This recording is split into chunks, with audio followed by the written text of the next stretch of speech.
Welcome to Creating Tracks. This is episode 9 in the series on basic mixing. Today we're going to go back to our original project. Last time we've tried out the compressor on a vocal track, and for this we used a project by a band that recorded a pop cover. And this time we're going to apply a compressor to the project we're actually mixing. And we're going to start by listening to this part right here and determine where we are right now, what we still have to do, and stuff like that.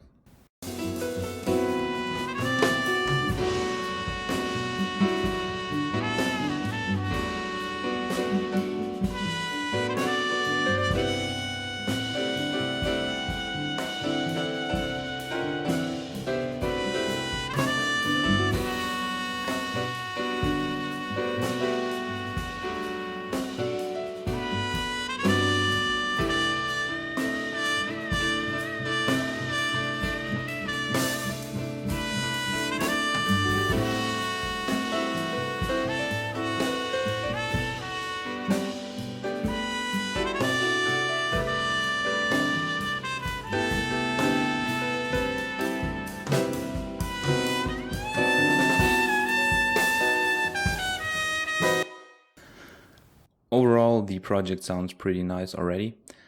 The only thing I'm missing right now is some more brilliance to the drums, the overheads, and maybe the snare drum. They are a little muffled, kind of. And we can change that by using the equalizer on the drum group to just add a little more brilliance and more definition to the drums overall.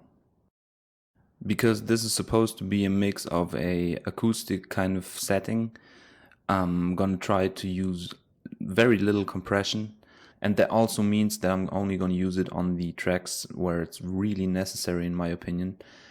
And so far I think we're gonna go with the snare drum definitely, and maybe the cello, which acts as a bass here as well. First we're gonna add the equalizer of the drum kit though.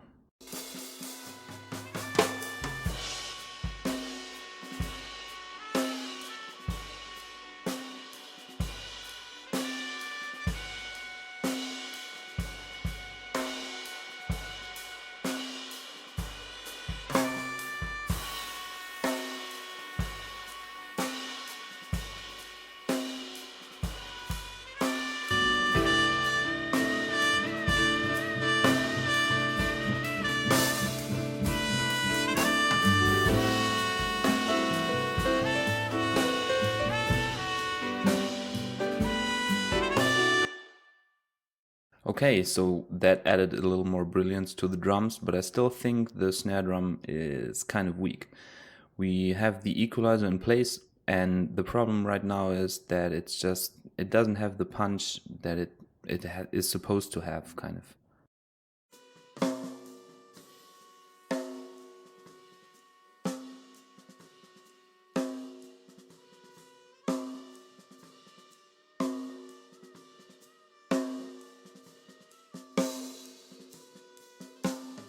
By just pushing the volume up a little bit, the problem can be fixed, but also the attack of the snare drum is not that nice right now. And before adding compressor, we're just gonna check out the project again and see what else we can add.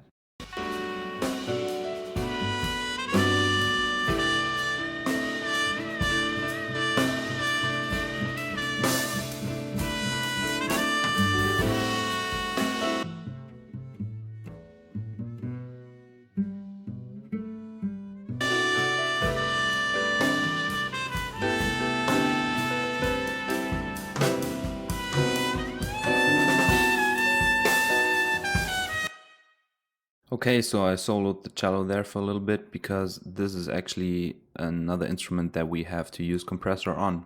But I'm gonna start with the snare drum because I want to give it a little more punch and make it sound a little more direct and shaped, kind of. Using my favorite compressor right here. And if you want to know how to use the compressor exactly, you can go back to the last episode and watch that. I'm just gonna go ahead, listen to the track and adjust it.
Okay, so right now I'm going with a fast attack, or kind of fast attack.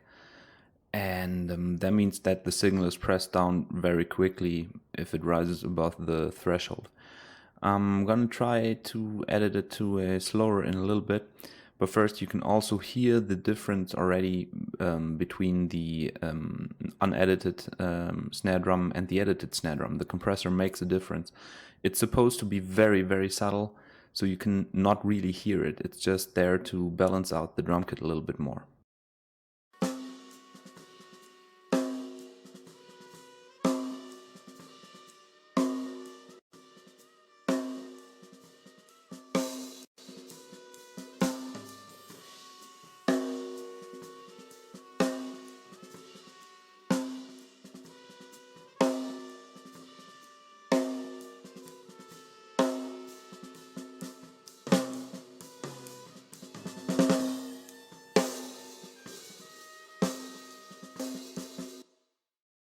So now we're going with a slower attack, which means the snare drum will have a little more punch, just a little bit.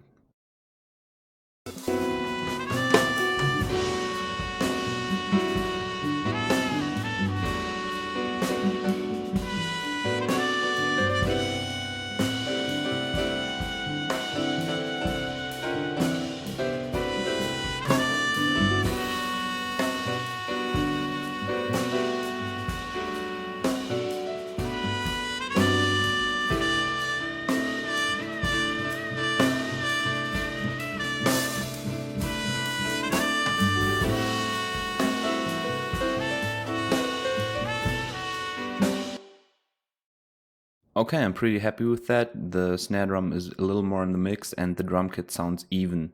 You can hear every element and that's what we want.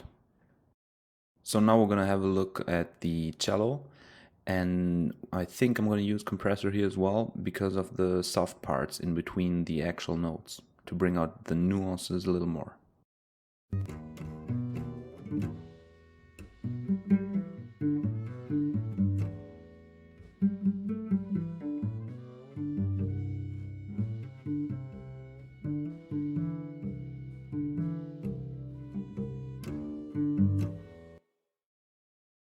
Yeah, so here we can use a little more bass, so I'm gonna boost that a little and cut those frequencies a little bit, just to have the instrument sound the way I want it to sound. The problem with the cello and why we're gonna use compressor, it has so many slides, so many dead notes in between, and I want them to be heard as well. So the compressor can help us even out the signal a little and basically make up for the volume imbalance that the natural sounding instrument has.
So I've been jumping around a little bit, but now we're gonna hear the whole thing.